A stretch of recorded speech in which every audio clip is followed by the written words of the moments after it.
সাংবাদিক ভাই বোনেরা সবার প্রতি আমার সালাম, আসসালামু আলাইকুম। আপনারা যে একটা ঘটনা শুনছেন মিডিয়ার মাধ্যমে, এটা আসলে যে কোনো একটা কুচক্র মহল আমাদের বাড়িতে এসে, আমি বাড়িতে ছিলাম না, উপস্থিত ছিলাম না, আমি বাইরে ছিলাম, এরা উল্টাপাল্টা বুঝায় আমার পরিবার দিয়ে থানায় একটা অভিযোগ করেছে। এই অভিযোগ মিথ্যা এবং ইসলামপুর উপজেলা ছাত্রদল যুবদল যাদের বিরুদ্ধে অভিযোগ দেওয়া হয়েছে এটা মিথ্যা অভিযোগ। আমি পরে আমার পরিবারকে বলছি, তুমি মানুষের কথা কেন এটা বললা, আর আমিও নিজে আসলে বুঝতে পারি নাই। এই জন্য সবার কাছে আমি নিজে ক্ষমা প্রার্থী। আসলে আমরা একই এলাকার মানুষ, এটা আমার নিজেরও ভুল হয়েছে। আপনারা এটা কেউ মনে করবেন না, এটা সম্পূর্ণ মিথ্যা। আমরা নিজেদের ভুল নিজেরা বুঝতে পেরেছি।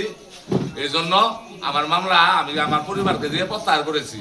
এবং আপনারা সবাই কারো প্রতি কোনো মনোক্ষুণ্ণ রাখবেন না। আসলে এটা সম্পূর্ণ মিথ্যা ঘটনা। মানুষ স্বার্থের জন্য মানুষের ব্যবহার করে, এটাই বাস্তবতা।